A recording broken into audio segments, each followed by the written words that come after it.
We got another Moringa tree. Doing pretty well. Whenever it goes to flower, we'll try to get the seeds. The seeds are really easy to grow. Here's lavender. So there's a couple of plants. Lavender is maybe one of them that seems to kind of grow best if I don't water it or if I try not to interact with it. Rosemary is another thing too. I've killed a bunch of rosemary every time I try to water it. So some of these plants, you know, look them up. They might need a little more or a little less care sometimes, you know. So plant them in an area that you're gonna forget about it. So I try to leave these guys alone, and it's pretty much the first time that I've been able to grow lavender. There's also a couple of different species of lavender out there to try to grow. And if you have bare soil, put seeds out. Various different seeds there. We got a Dwarf Peach. And here's another guild. So out here on the back part of the property, you'll see I got a trench dug down right here. And then I deposited soil back up over here, and that's where I plant my fruit trees up along. And what that is for is basically as water comes off of this part of the property, it comes down this area, and this is one of the flows that I was talking about. You want to make sure that the water is being captured, so it kind of flows here, it gets hit by that, and it kind of settles in this pit here. Holds a little bit more on the property, keeps some of the sheds dry, you know, moves the water in between the sheds. It's really good to plant fruit tree guilds on here. So we got Weeping Mulberry. That's going to be kind of like a little bit of a smaller kind of mulberry, or it can be trained to be smaller. Some more dill, bee balm, you know, for the butterflies. So this guild out here. Also, I just threw down a bunch of radish seeds. Radishes grow very quickly, almost within 30 days. And so you can, you know, get a ground cover. So this is protecting my new fruit trees that are here. And I'm able to get some radishes for the salads out of it. So stacking those functions.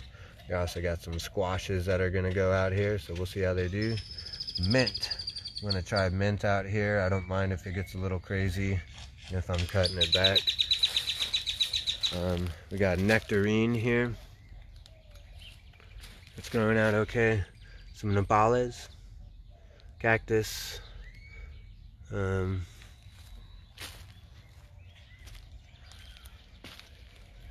Tons and tons of radishes out here. So these are new beds. So I was able to just grow some radishes in the meantime while we're letting some of that try to grow. So again, here's some more. Somebody's been eating it. So will I.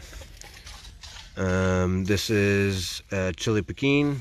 You know, as I start to get further out on the property here, this is starting to be like a zone 3 or 4. So a lot more of these are going to be a little bit more native. I'm not going to be able to get the water hose out here as much. So chili Pequins really work. This is a Dwarf Mulberry. Here's some more blueberries. So again, have kind of multiple blueberries if you can. So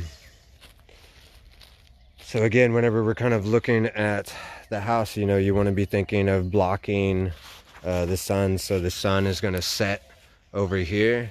So this fruit tree line right here is going to block some of the sun and protect some of these plants. So I'm going to try to put some plants that need protection, like the avocado tree has a really green root, or a green trunk, and that avocado can get sunburn basically on that green trunk. So having plants that are over here that are going to grow up and provide shade for that avocado is really kind of what is necessary for that growth. You know, whenever you start getting into more exotics like that, tropicals, they're going to start needing special care. So, you know, stick with, if this is your first time growing some of these things, stick with something that's going to be local. Peaches, mulberries, loquats, apples, I think, and pears actually really do well. You know, some of those kinds of things. So here's another, we got a roof gutter going out to a flush out valve right here. Goes on over to Big Daddy, another 1,000 gallons out of here. And so that's only 1/2 of that roof that's catching. But with the rain that we had yesterday, we're able to get a couple hundred gallons. So they're going to be able to use that for irrigation. Rainwater works a lot better because some of the city municipal water will have chlorine in it and things like that, and that can sometimes harm some of the microbes and things in the living soil that you're really trying to build. So rainwater is really good helping with that, especially for seedlings and stuff like that. We really want to keep that in mind. Here is also just as necessary a function of the garden: trash. People throw beautiful things like this out all the time. Just try to get them. Use leaves as mulch if you can. That's some of the cheaper ones. I just buy leaves, and I just been putting leaves out on the for the past couple of years. And keep in mind, you know, I'm only 0.14 of an acre, and the growing space that I'm really growing out here is even 0.10 of an acre. So it's not a lot, but you guys have seen a bunch. Here's some more berries back here. Property coming in. I don't see any blueberries on there yet. They're all green still. This is another one for a really back part of the property, the Jujube. You want to buy the one that's self-fertile, that doesn't need a cross-pollinator.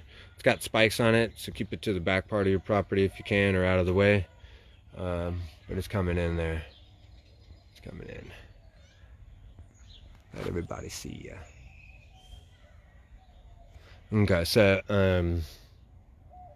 this makes kind of like a little date. It's almost like a little apple.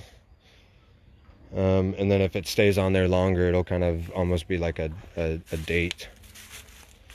So we're getting further and further out to the property. I had to run another hose out here if I do need a water.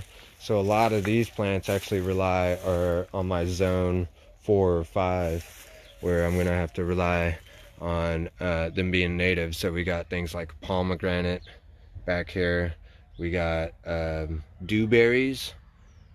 That's that stick in the ground. I also got some dewberries that I went out and just kind of grabbed some of the plants out in the wild as I've seen them. Dewberries are like blackberries, but they grow on the ground. Don't need a trellis.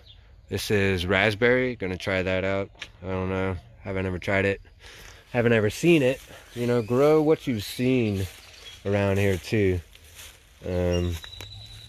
So you really want to kind of not try to jump into something that's a super tropical, exotic kind of unit. I think it's easier to work with stuff that you've maybe seen.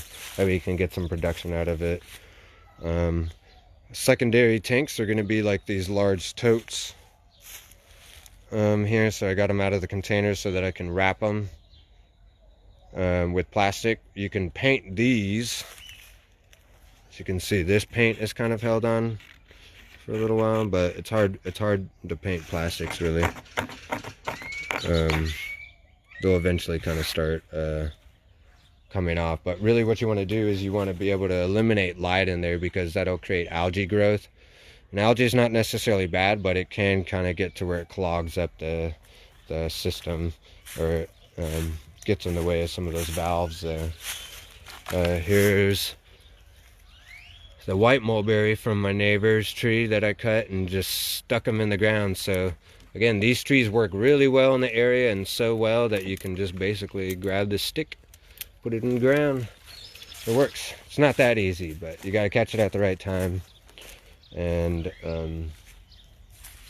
that is that, I think.